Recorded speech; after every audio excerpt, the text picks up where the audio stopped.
Study IQ IAS, अब तैयारी हुई अफोर्डेबल। दोस्तों, ये मुंबई है, सपनों का शहर। देखा जाए तो तीन ओर से समंदर से घिरे शहर में विकास की गति काफी तेज है, लेकिन सपनों की इस नगरी की रफ्तार सड़क पर आकर मानो थम सी जाती है। आम दिनों में भी मुंबई की सड़कों पर गाड़ियां रेंगती हुई चलती है, और मौका अगर किसी फेस्टिवल या इवेंट का हो तो बात ही अलग है। नवी मुंबई के बनने के बाद भी काफी लोग ऑफिस के काम से मुंबई आते जाते रहते हैं, और इसके चलते मुंबई के ईस्टर्न वेस्टर्न एक्सप्रेसवे और वाशी ब्रिज का जो हाल होता है वो यहाँ के लोगों से बेहतर कोई नहीं समझ सकता है। देखा जाए तो रोड कनेक्टिविटी की समस्या से जूझ रहे मुंबई में गाड़ियों की लंबी लाइन, समय की बर्बादी और पेट्रोल और डीजल की बढ़ती खपत एनवायरनमेंट पर भी बुरा असर डालती है। ऐसे में मुंबई की रोड कनेक्टिविटी को बेहतर करने के लिए इस साल के आखिर तक भारत के सबसे बड़े समुद्री पुल यानी कि मुंबई ट्रांस हार्बर लिंक के स्टार्ट किए जाने की प्लानिंग है। और आपकी जानकारी के लिए बता दें कि महाराष्ट्र कैबिनेट की 28 जून को हुई बैठक में MTHL प्रोजेक्ट का नाम बदलकर अटल बिहारी वाजपेयी स्मृति नहावा शेवा अटल सेतु कर दिया गया है। स्वागत है आप सभी का स्टडी IQ में। अनुराग पांडे नाम है हमारा, और आज के इस वीडियो में हम आपसे इसी Mumbai trans harbour link project की डिटेल में चर्चा करने वाले हैं। दोस्तों, वीडियो को कंटिन्यू करें उससे पहले आप सभी के लिए एक इम्पोर्टेंट अपडेट है। दरअसल IAS की तैयारी को और भी अफोर्डेबल एंड कॉम्प्रिहेंसिव बनाने के लिए स्टडी IQ आपके लिए लाया है P2I, that means prelims to interview programme 2024। दोस्तों, इसके जरिए आप प्रीलिम्स, मेंस एंड इंटरव्यू यानी UPSC एग्जाम के तीनों स्टेज की तैयारी एक साथ कर सकते हैं। UPSC सिलेबस को कंसीडर करते हुए इस बैच में आपको लाइव क्लासेस के through basic to advance cover कराया जाएगा। साथ ही mentorship, test series, crash course, notes और बुक्स, ये सब कुछ भी आपको इस बैच में मिल रहा है। CIS live prelims to interview 2024 batch को अगर आप ज्वाइन करना चाहते हैं और आप AN लाइव कूपन कोड का इस्तेमाल करते हैं तो इस बैच की टोटल फीस 45,000 की बजाय आप इसे 29,999 का अवेल कर सकते हैं। इस बैच से रिलेटेड अधिक जानकारी के लिए आप स्क्रीन पर दिए गए नंबर पर कॉल कर सकते हैं या फिर वीडियो के डिस्क्रिप्शन बॉक्स में दिए गए कोर्स से रिलेटेड PDF को भी डाउनलोड कर सकते हैं। दोस्तों, MTHL एक 6 लेन का एक्सेस कंट्रोल्ड ब्रिज है जो मुंबई के सेवरी को नई मुंबई के चिरले से जोड़ता है। ये एलिफेंटा आइलैंड के उत्तर यानी कि नॉर्थ में मौजूद थाने क्रीक को क्रॉस करते हुए बनाया जा रहा है। आपकी जानकारी के लिए बता दें कि पिछले 30 सालों से इसकी प्लानिंग चल रही थी, लेकिन साल 2016 में PM द्वारा किए गए इनॉग्रेशन के बाद इस पर काम शुरू हुआ है। दोस्तों, इस प्रोजेक्ट के चीफ सेक्रेटरी और मेट्रोपॉलिटन कमिश्नर SVR श्रीनिवास के मुताबिक इस साल के आखिर में नवंबर या दिसंबर के महीने में ये ऑपरेशनल हो सकता है, और इसके चालू होने के बाद सेंट्रल मुंबई और उसकी सैटेलाइट सिटी नवी मुंबई के बीच की दूरी तय करने का समय मौजूदा 90 मिनट से घटकर मात्र 15 से 20 मिनट का हो जाएगा। दोस्तों, देखा जाए तो ये 22 किलोमीटर लंबा ब्रिज है जिसका 16.5 किलोमीटर का कंस्ट्रक्शन समुद्र के ऊपर और 5.5 किलोमीटर का कंस्ट्रक्शन जमीन के ऊपर किया जा रहा है। साथ ही इस प्रोजेक्ट की लागत 17,800 करोड़ रुपए से ज्यादा की है, जिसमें जापान इंटरनेशनल कोऑपरेशन एजेंसी के ऑफिशियल डेवलपमेंट असिस्टेंस का भी योगदान है।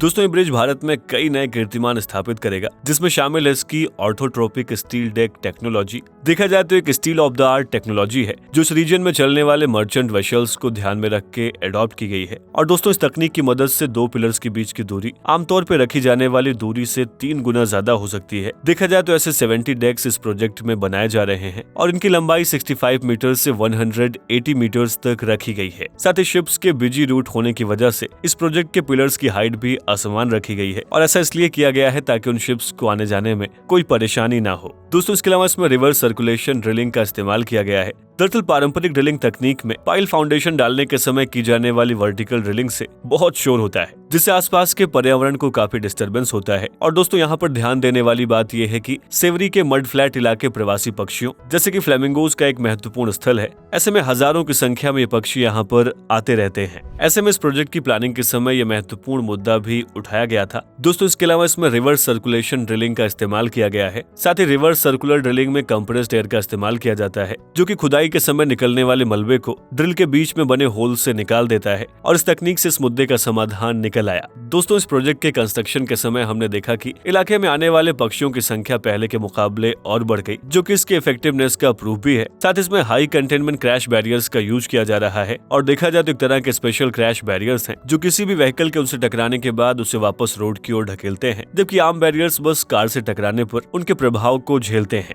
दोस्तों इस प्रोजेक्ट में एनवायरमेंटल कंसिडरेशंस का भी ध्यान रखा गया है। सस्टेनेबल और इको फ्रेंडली अर्बन एनवायरनमेंट के साथ साथ सेवरी मड फ्लैट्स के पास नॉइस बैरियर्स भी लगाए जाएंगे और इसके अलावा भाभा एटॉमिक रिसर्च सेंटर के पास व्यू बैरियर्स भी लगाए जाएंगे। दोस्तों इसमें सबसे दिलचस्प है ओपन रोड टोलिंग।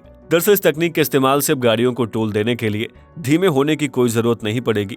देखा जाए तो अमेरिका और सिंगापुर जैसी कंट्रीज में इसका इस्तेमाल पहले से ही हो रहा है, जिसकी मदद से टोल को इलेक्ट्रॉनिकली ही पे किया जाता है। दोस्तों इसके अलावा कुछ और इंटरेस्टिंग पॉइंट्स की बात करें तो इस प्रोजेक्ट में यूज किया गया री-इन्फोर्समेंट स्टील इफिल टावर में यूज किए गए स्टील से 17 गुना ज्यादा भारी है। वहीं ऑर्थोट्रॉपिक स्टील डेक में यूज किए गए स्टील का भार 500 बोइंग 747 प्लेन्स के बराबर है। साथ ही पोस्ट टेंशनिंग स्ट्रैंड्स जो इस प्रोजेक्ट में यूज किए गए हैं वो अर्थ के डायमीटर के 4 गुना है। और बस इतना ही नहीं, इस प्रोजेक्ट में यूज किए गए पाइल लाइनर की लंबाई बुर्ज खलीफा के हाइट से 35 गुना ज्यादा है। साथ ही दोस्तों MTHL प्रोजेक्ट में इंटेलिजेंट ट्रांसपोर्ट सिस्टम को यूज किया जाएगा। सेंट्रल CCTV और अन्य सहयोगी उपकरणों के द्वारा इस ब्रिज पर चलने वाले ट्रैफिक पे निगरानी रखी जाएगी और उनका मैनेजमेंट भी किया जाएगा। दोस्तों ये तो बात हुई इस प्रोजेक्ट से रिलेटेड कुछ दिलचस्प टेक्निक्स और फैक्ट्स की। आइए अब इसके महत्व को भी समझ लेते हैं। दोस्तों महाराष्ट्र के चीफ मिनिस्टर ने इसे a game changer for not just Mumbai but for the entire Mumbai metropolitan region कहा है। साथ ही उन्होंने कहा है कि प्रोजेक्ट मुंबई और नवी मुंबई में एक नए महानगर की नींव रखने में अहम भूमिका निभाएगा, जो कि स्टेट इकोनॉमी को बूस्ट करने में काफी सहायक होगा। देखा जाए तो उनके ऐसे कहने के पीछे कई कारण हैं।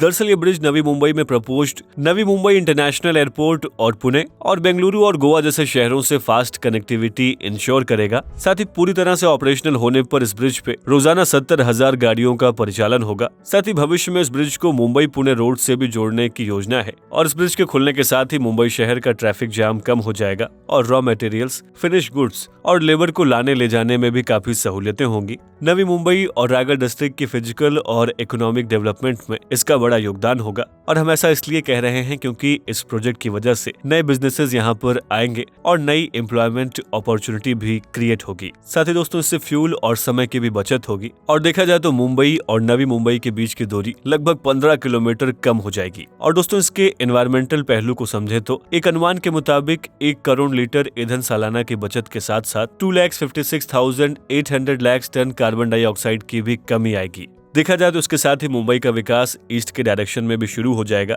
और ऐसा इसलिए है क्योंकि इससे पहले मुंबई का विकास सिर्फ उत्तर की ही दिशा में हो रहा था। ऐसे में इस ब्रिज का पूरा लाभ तब मालूम होगा जब भविष्य में इसे वर्ली सेवरी कनेक्टर रोड के द्वारा कोस्टल रोड से जोड़ दिया जाएगा। इसी के साथ शहर के बिजी पोर्ट्स को, जो कि अपनी पुअर कनेक्टिविटी के कारण अपनी कैपेसिटी के अनुसार काम नहीं कर पा रहे हैं, उन्हें भी नई ऊर्जा मिलेगी और नए इंडस्ट्रियल प्रोजेक्ट्स सुचारू रूप से चल पाएंगे। साथ ही आसपास के इलाके जैसे कि घनसोली, एरोली, वाशी और खारघर जैसे इलाकों के अर्बन इंफ्रास्ट्रक्चर को भी बूस्ट मिलेगा। दोस्तों अधिकारियों के मुताबिक इस प्रोजेक्ट का 95% काम पूरा हो चुका है और कुछ ही महीनों में आम जनता के लिए इस ब्रिज को खोल दिया जाएगा।